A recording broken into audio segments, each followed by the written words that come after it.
How many of you are looking forward to finally seeing Kong vs. Godzilla on the big screen? I'm not gonna lie, this is a little disappointing, you guys. I figured this would be like the perfect movie to bring everybody back. My name is Jeremy. Movies are terrible. You suck. It's not my fault, guys. Before you pull out the pitchforks, it's more just the law of averages. Not all movies are terrible, but I imagine it's tough to make a good one. Even tougher to make one that resonates with both critics and audiences.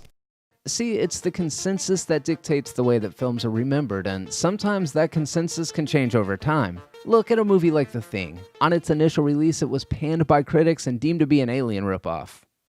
John Carpenter's The Thing is a foolish, depressing, overproduced movie that mixes horror with science fiction to make something that is fun as neither one thing or the other.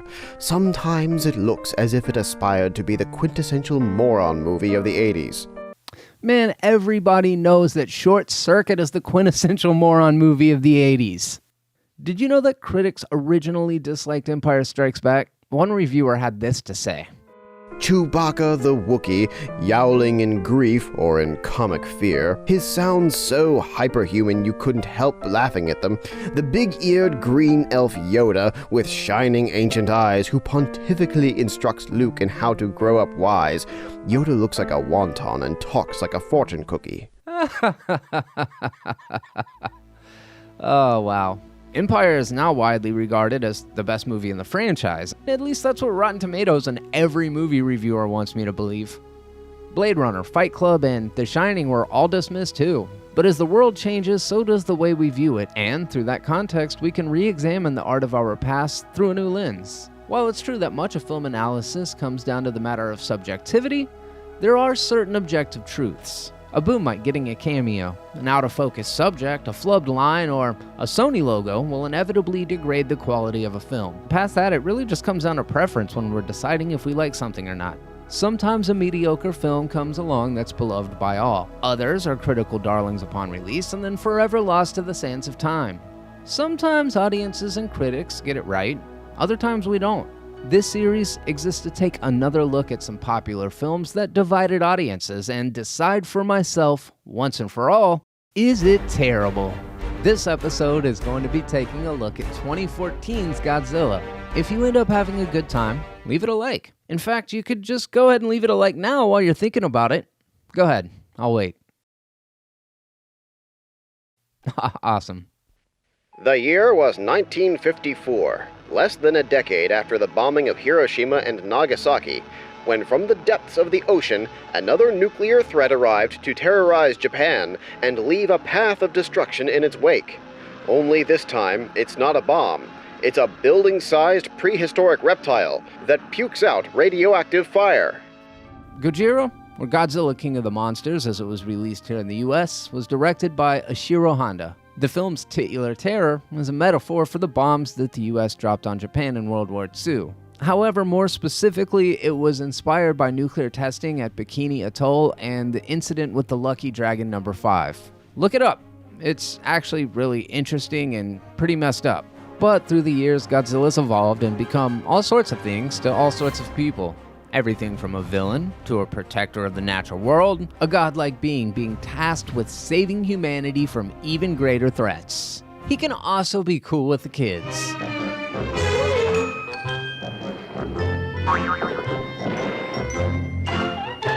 But regardless of the subtext, it did popularize the kaiju genre. There's no debating that, and it kicked off the longest-running series ever. I just wanted to give you a little cultural context as to the character's significance, so that you can understand why people were so deeply upset by this disaster.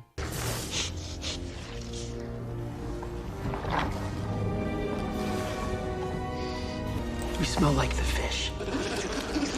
I think we should leave now. I think that's a good idea. Godzilla, want something to drink? Anyway, the first Godzilla movie that I ever saw was Godzilla in 1985, and I remember loving it. To me, the Heisei era is peak Toho. The first Godzilla movie I saw in theaters was the 1998 TriStar version. The movie only existed to capitalize off the success of Jurassic Park. I mean, to the point where Godzilla looks like a T-Rex and her offspring look like velociraptors. Audiences were underwhelmed, critics were savage, and Toho decided they couldn't let that be the end of Godzilla's legacy, despite their original plan of letting Godzilla vs. Destroya close out the series. So they clapped back with Godzilla 2000, which kicked off a new era. And that was the first of the Toho movies that I ever saw on the big screen. Come to think of it, other than Shin Godzilla, it's the only Toho Godzilla movie I've seen on the big screen.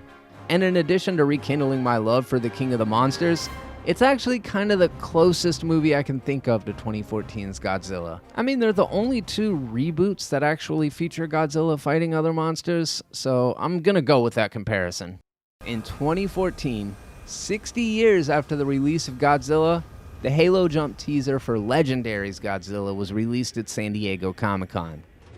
It was like a first-person view of what it would be like to enter a world being ravaged by building dwarfing monsters. Already, it felt tonally different. It's like grand and somber. And realistic? No, maybe that's not the right word. But director Gareth Edwards seemingly tried to ground this movie in the real world. Which is cool, because as a kid, I watched the Toho movies, and I imagined a world in which kaijus were more than just dudes in rubber suits destroying models. Through my childlike imagination, they looked real to me. Looking back, yeah, not so much.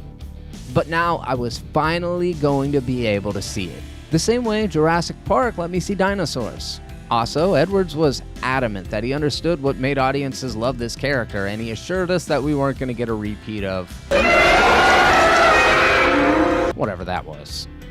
And the more fans saw from this movie, the more the anticipation and expectations grew. Walter White versus the King of the Monsters. Say my name. Legendary really missed out on an opportunity by not having Walter White get Godzilla all yacked out on meth. Or even a crossover with the Avengers could have been cool. I mean, especially considering Scarlet Witch and Quicksilver are already in the movie. Although they do seem a little more Lannister-y this time around. Let's be honest though, according to Pornhub, some of you freaks would probably be even more into it. I f my brother because it feels good to feel him inside me. Alright, so Godzilla. I should take just a second to acknowledge that critics and fans were relatively kind to Godzilla overall. With that said, it seemed like the reception was kind of just lukewarm on either side. Many of the positive reviews acknowledged the film's narrative shortcomings, while many of the negative reviews praised the aesthetic and the CGI work. However, despite the fact that it wasn't outright trashed by anyone, it did seem to be kind of a letdown to some of the most devout Big G worshippers. One of my takeaways is that audience felt the tone of the film should have been more fun. You know, like Pacific Rim, which had already been released just a matter of months before this. Because if there's one thing that goes hand in hand with global destruction, it's fun. So if you're the kind of person that likes your apocalypse with a healthy side of bad comedy, just check out any of Roland Emmerich's movies.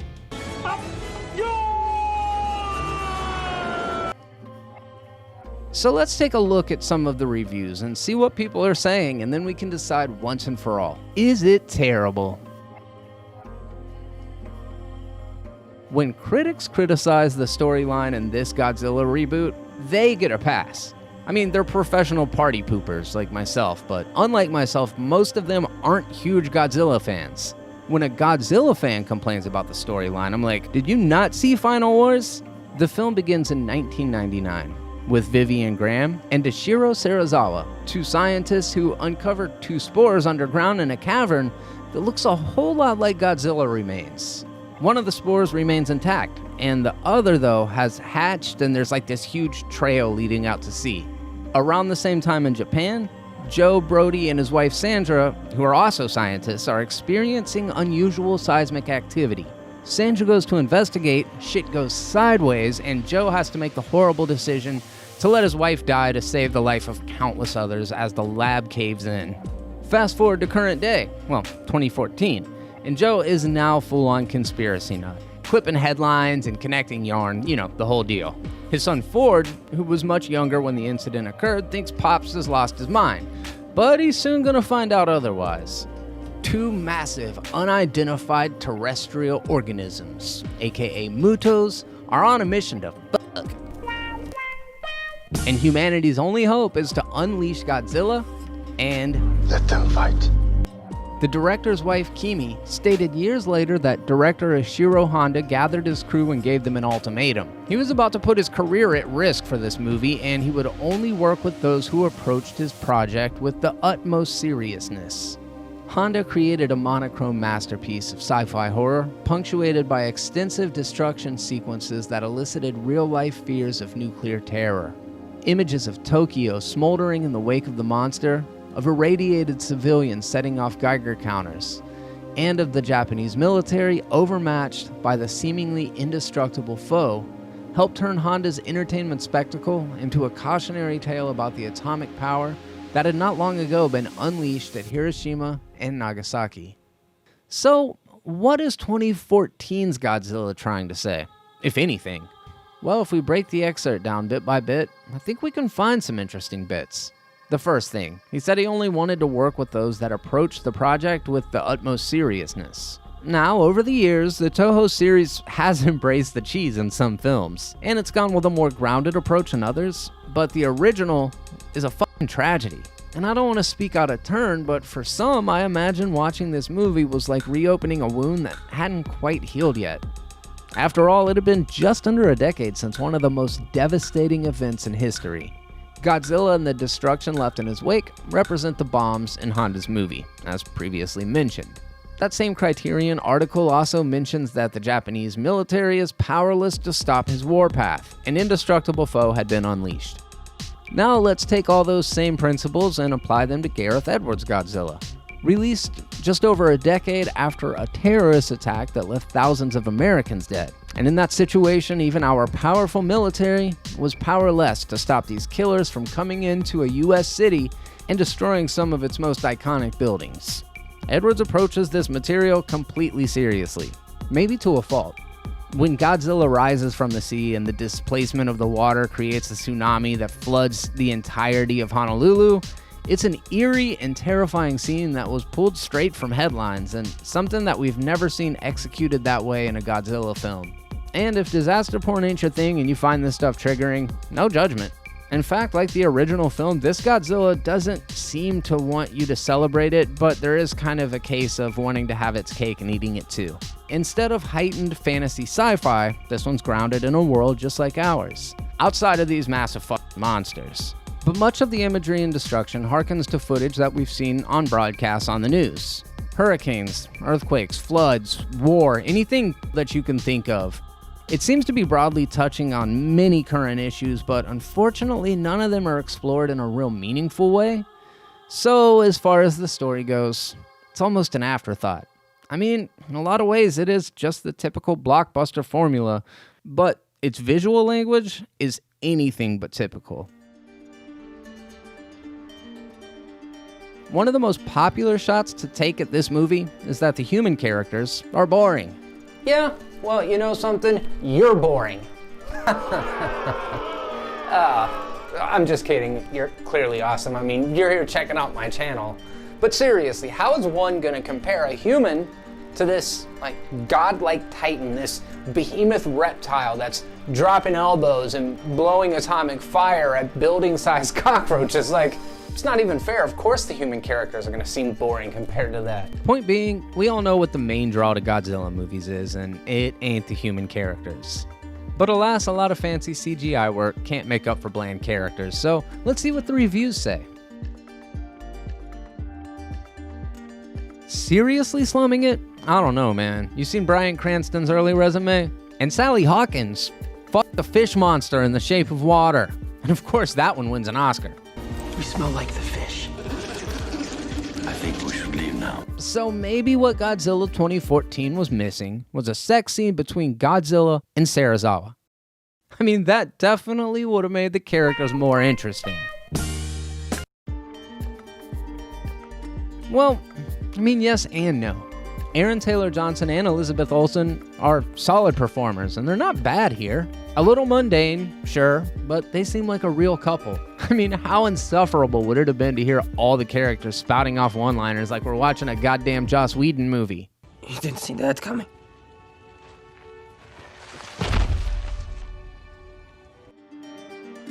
It's true, they lack personalities, and as a result, the audience just isn't going to get all that invested in them emotionally. It just seems like of all of the people that are being affected by this global catastrophe, there has to at least be a few families in there that could make this whole thing a little more engaging. That said, the Brodies are clearly meant to be our everyman/woman. He's a soldier, she's a nurse, noble professions. I can admit that giving them these types of jobs is really just shorthand for actual character development, and it's a cheap way to make us care. But I feel that their purpose is simply to offer us a vantage point.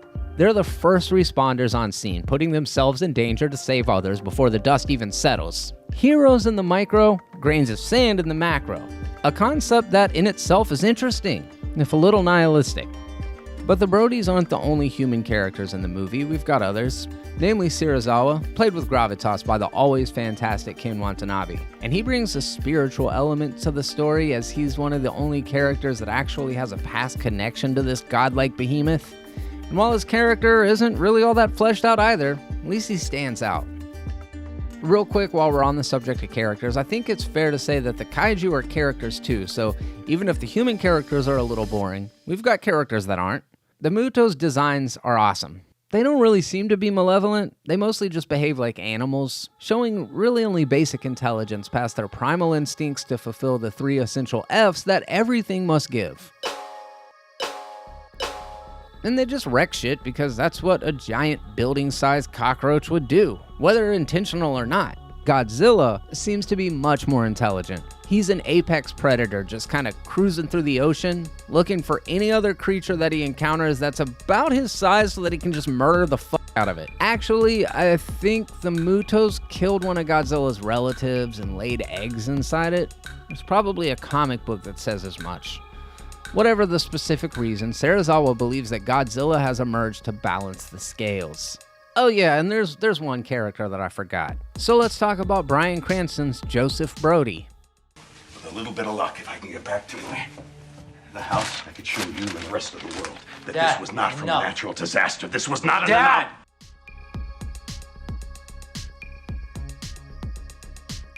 Here's another very popular critique. And never once did he say anything cool like, I am the one who knocks.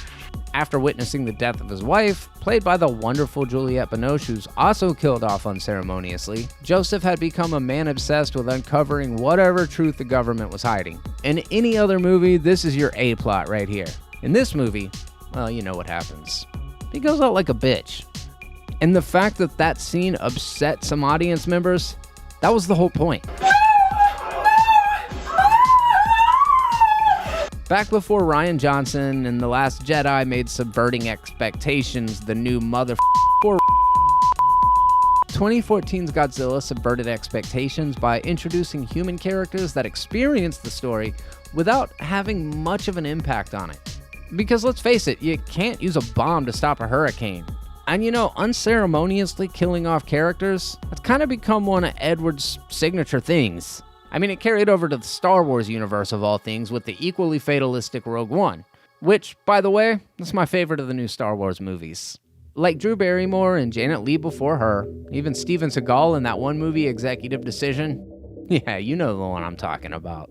Bringing in Julie Binoche and Bryan Cranston was basically stunt casting. They got hired for the movie to get killed to show the audience that anyone can get it. Plus, we are more likely to have an emotional response when we're reacting to the death of an actor that we're familiar with. Like if you saw Tom Hanks die in a movie, it would automatically get to you because we all love Tom Hanks.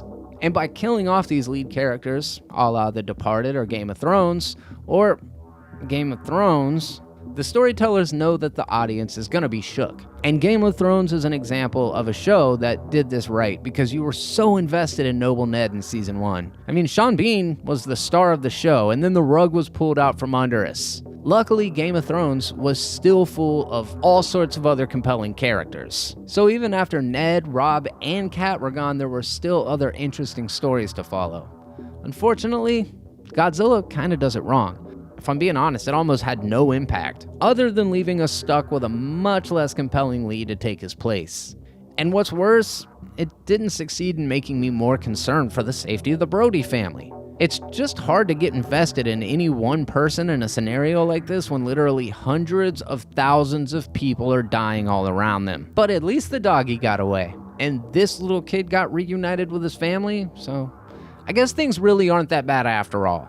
Joseph's character was there to offer insight and give us a little bit of, well, a lot of exposition. Ford, as I mentioned earlier, is there to offer the audience a perspective and be a cipher through which we experience the attacks. But yeah, the truth is that killing Joe Brody didn't really improve the film, because Ford just isn't all that interesting, and ultimately he had very little impact on the story. As I mentioned, I believe this was by design, but Gareth Edwards' storytelling on the page isn't quite as strong as his visual storytelling. Oh, hey, I'm actually surprised to see you're still here. Don't worry, you've almost made it to the end of this Titan-sized episode of Is It Terrible, and really appreciate you hanging out. I've got one more point that I would like to kind of take a look at before we wrap this thing up. And of all of the critiques that I've mentioned so far, for some reason this is the one that kind of bothers me. You know, I can't really put my finger on why, because this is a movie and it's completely subjective. If you don't think there's enough Godzilla in this film, then clearly there's not enough Godzilla in this film for you. However, I strongly disagree, and I'm going to take the next couple of minutes explaining why. What I'm not here to do is gatekeep or kink shame you for being a fan of the monster-on-monster action. I get it. But what this dude can't abide is that a movie has to show you the thing in the title the whole movie just to justify calling it that thing.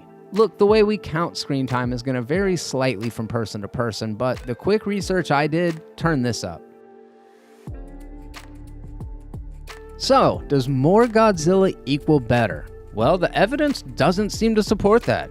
In fact, according to critics, the breakdown seems to show the opposite. The more Godzilla in the movie, the lower the Rotten Tomatoes score.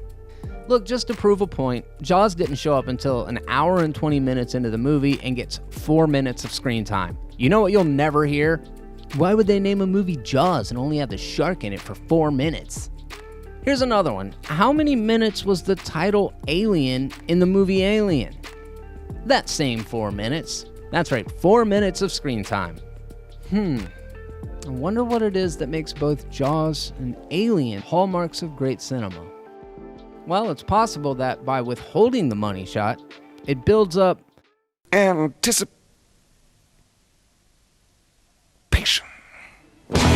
The human mind is a powerful thing, and studies have shown time and time again that we respond more viscerally to the images we conjure up in our minds. And Jaws is a perfect example of this. Alien keeps the tension ratcheting up because we can't really make sense of what it is we're seeing, plus it's constantly changing and evolving, leaving us guessing until the very end what it is that's hunting this crew. And it's obvious that Edwards looked to both of these films when conceiving how to approach the Godzilla material. Edwards' Godzilla builds to a crescendo, and it makes us feel the awe and majesty when we finally see Godzilla in all his glory. Oh man, especially the atomic breath scene. And by building up the reveal, King G once again feels mythic and mysterious, a true god and force of nature. Gareth Edwards has the uncanny ability to make things on the big screen seem even bigger. It's actually amazing how well he understands which angles to use and when. But is Godzilla sidelined in his own movie? Maybe, but not more so than half dozen of the Toho movies. Unlike 1954's and 1984's Godzilla, this reboot doesn't really portray Godzilla as an antagonist. This movie did decide to incorporate other monsters, the male and female Mutos. At the time, Legendary hadn't acquired the rights to any of the Toho kaiju other than Big G, so the Mutos are an original creation. They're truly unique among hundreds of other kaiju, and I say props to the art department for it. I mean, sure, a monster like this isn't going to have the automatic cred built in that King Ghidorah does, but this movie needed to establish our main monster, and leaving out other marquee monsters was the right way to do it. Yes, much of this film is dedicated to the destructive paths caused by the Muto, and perhaps that's why people felt that Godzilla was playing second fiddle. I say showing the threat that the Mutos pose helps to illustrate what a bad motherfucker Godzilla is when he actually fights both of them. In an interview with IO9, Gareth Edwards said this when asked about his take on the look of the King Kaiju. The way I tried to view it was to imagine Godzilla was a real creature, and someone from Toho saw him in the 1950s and ran back to the studio to make a movie about the creature and was trying their best to remember it and draw it. And in our film, you get to see him for real. In the Toho movies, you can see how they made those suits, but hopefully now with VFX, we can make the most realistic version. Still, it's true to the Toho original in terms of the animal itself. When the foreplay's finally over and we get down to business, it is glorious.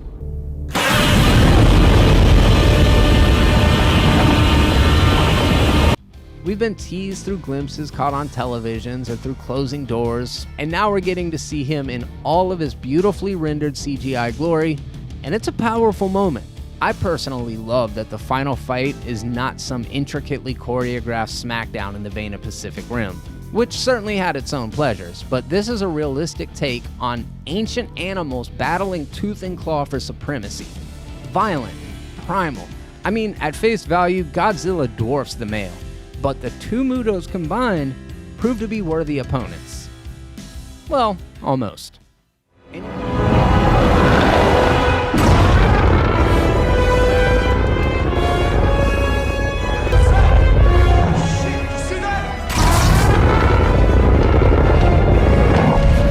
When the smoke clears, a wounded Godzilla stands triumphantly over the rubble, lets out a roar, and shakes the earth to its core.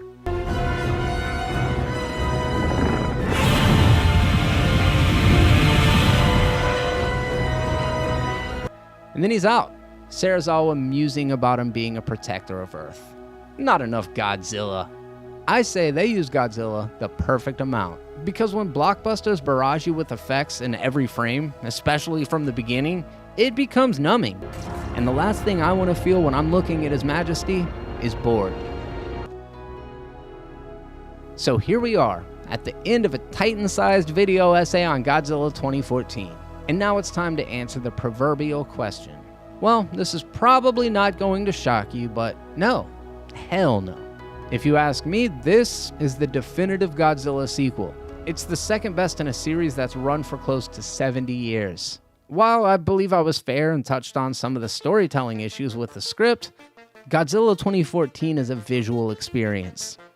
There are so many amazing sequences. Too many to discuss now, but the Halo jump does an amazing job of capturing the tone and the atmosphere, making it the ideal scene to sell the movie on. It's visually striking in its muted palette streaked with primary colors. Its score perfectly reflects the somber and apocalyptic vision, and when the paratroopers enter the atmosphere, it's as if they're entering another world. A world in which we no longer hold dominion. A world in which we're nearly inconsequential. This is a world that no longer belongs to us. Or more accurately, never did. As I said up top, Godzilla is many things to many people, and to me, he's earned his moniker and is truly the king of the monsters.